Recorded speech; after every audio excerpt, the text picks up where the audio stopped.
Welcome to the 14th edition of the Thelma Tapes, the Living Memory Association podcast. This show is a celebration of Christmas memories from days gone by and is the first of two festive editions. First up, a selection of wonderful Christmas stories from our archives, recorded way back in the early 1990s at the Dove Centre in Wester Hailes. Yes, we used to hang our stockings up on the mantelpiece and wait for Santa. Always got an orange or an apple and sweets. There was always that. Every time was in your stocking, and any wee toys or things like that you could pick up. Like Woolworths at that time were still the threepenny and sixpenny store. And you could buy wee soldiers and that. Threepenny you'd get half a dozen soldiers, or sixpence, you know. Or cowboys or Indians. So that's what we used to do. We used to line them up on the floor as armies and roll marbles at them. My brother and I have a battle.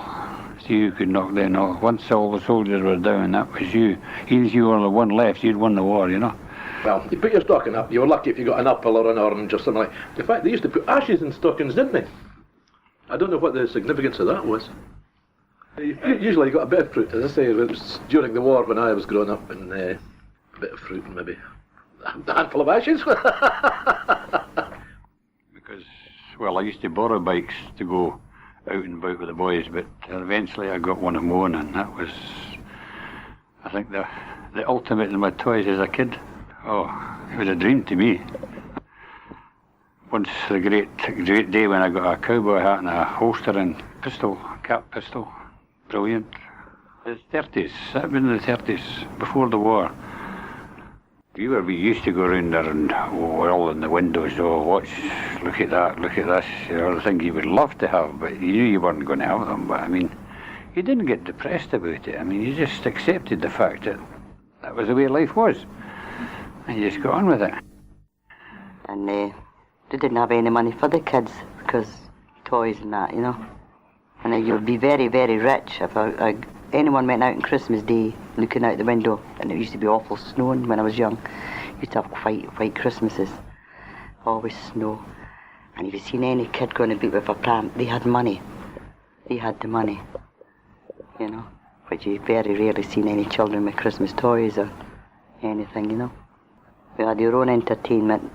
We used to polish the floor, the lino on the floor, and we used to slide up and down, and then we played peevery beds with tins.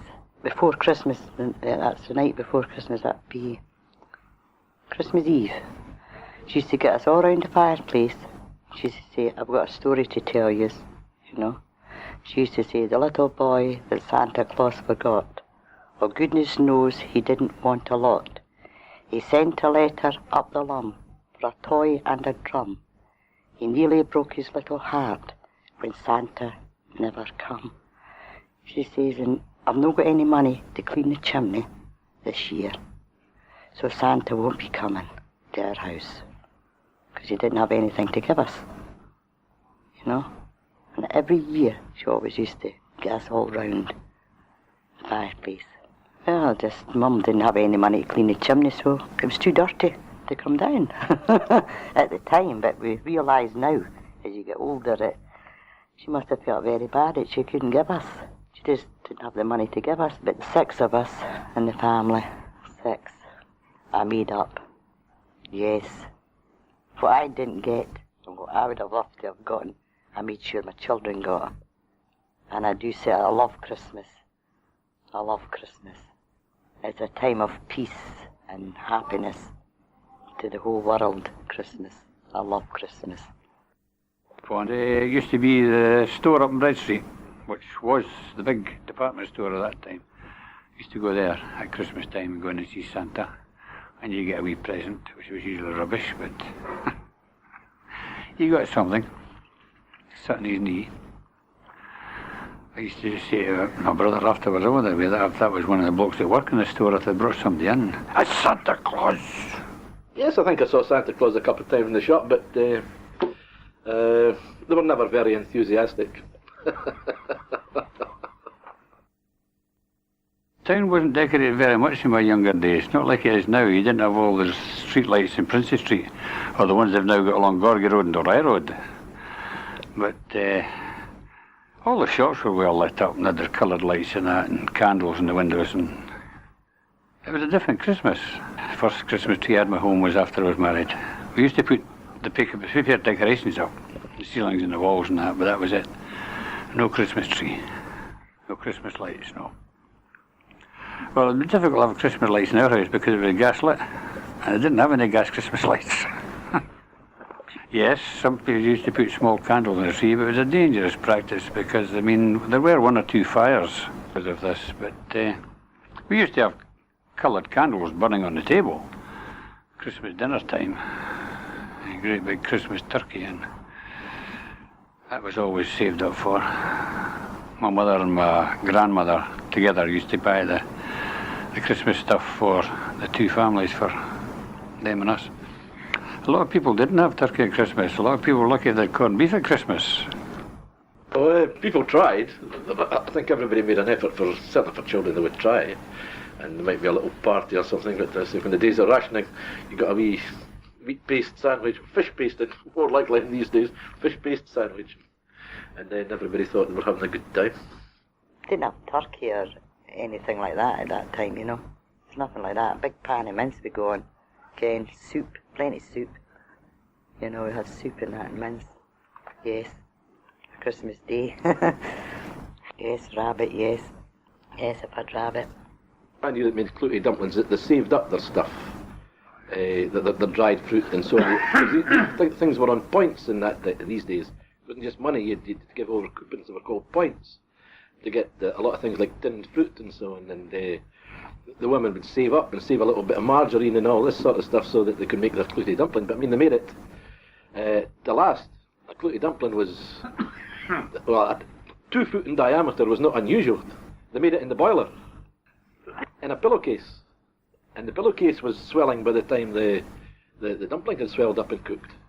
You could eat it anyway. I mean, when you got it freshly cooked, it was delicious. Next day, you're putting it out on plates. And then after that, you're frying it. I mean, you could eat dumpling in any shape or form, and it was always good. It was the best thing in the lot, actually. They wrapped little silver threepennies in tissue paper and put them in. And oh, you were lucky if you got one. You'd get a lot for threepence.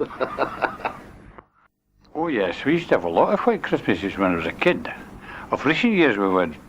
Not one for 6 years now, as far as I recall. But when I was a kid, you frequently had white Christmases.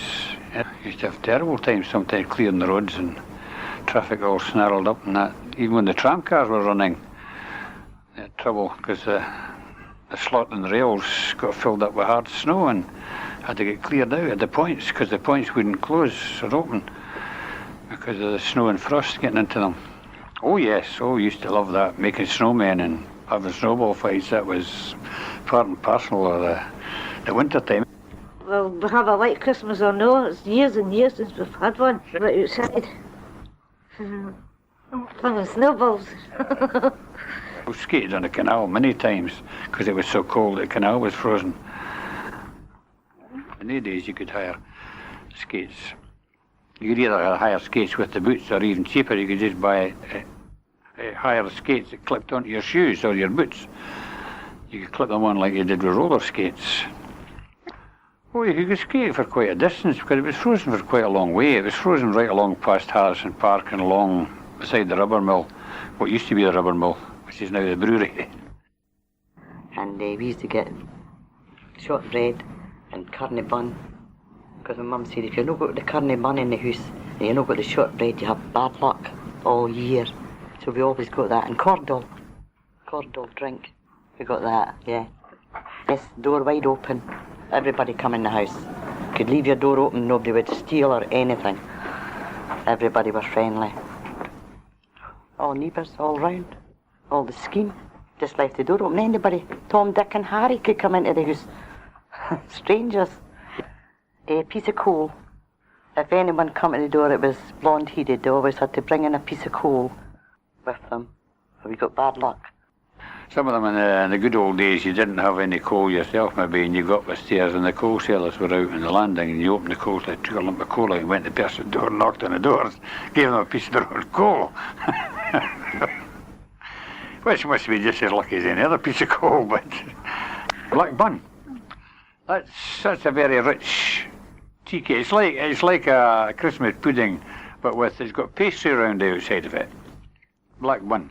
is the traditional Scottish fare at New Year time with your glass of whiskey and your slice of black bun. And even today, the tradition still holds. A member of your own family coming into your house after midnight does not count. It's the first stranger to cross your threshold as your first foot. Not the unlucky part of superstition, according to year-old age, is for a female to do it. A female first foot is supposed to be unlucky. Has always been regarded as very unlucky if you're female. No, I mean, we had them come up the door and they stand there and wait. You're not coming in till one of the boys comes up. Yes, I've been at Trowan a few times at Hogmanay. It's quite a bit of a giggle. There used to be thousands there.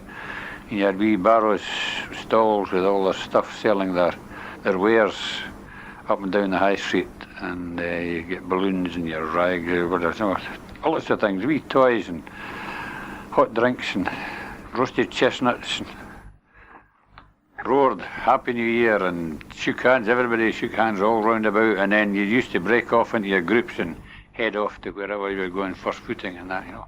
The cross in Dunfermline. I think a lot of towns had that. It used to be called the Market Cross in a lot of places. But we had the cross in Dunfermline, and everybody gathered there. And there was half a dozen of us, and we usually met up with the piper, and we just went away with the piper, and I mean, he'd get us in anywhere. When you hear that coming up the stair, with big drams, yes, big drams. Drunk until you just felt like, you know, you're ready for something to eat. Yes, to kiss me under the mistletoe, yes. Yes, well, naturally, I mean, I never had much choice. They were holding me down, I mean. It's with and without the mistletoe. Christmas parties, that was all the rage. Used to have one of these cone hats with a tussle hanging down the front and hang a piece of mistletoe on it. You couldn't go wrong. Oh, I have a wee smooch, you know, it was great fun. Terrific.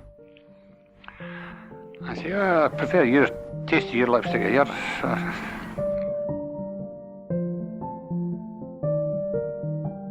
Thank you so much to everyone who shared their magical Christmas memories with us, and to Heather who did the wonderful interviews. These stories have a particular poignancy to them because most of the people who spoke to us in the early 90s are no longer with us, so we dedicate this show to them. These stories were originally broadcast on a temporary local radio station called Hales FM, which popped up around 1994 to 1995. Our next show will be part 2 of our Christmas specials, memories from the 1930s to the 1970s, recorded 20 years after part 1, with a different set of guests, 2 of them in their 90s. If you'd like to tell us your own story, please pop in to see us at the Little Shop of Memory in Ocean Terminal in Leith, on the 2nd floor, right beside Debenhams. We also have a new branch, the West Lothian Reminiscence Centre in Livingston, which you can find at Almonvale Shopping Centre, opposite Iceland. Or you can follow us on Twitter at Thelma Scotland, or catch up with our regular events by searching for the Living Memory Association on Facebook or YouTube. We hope you join us next time, and until then, we bid you farewell.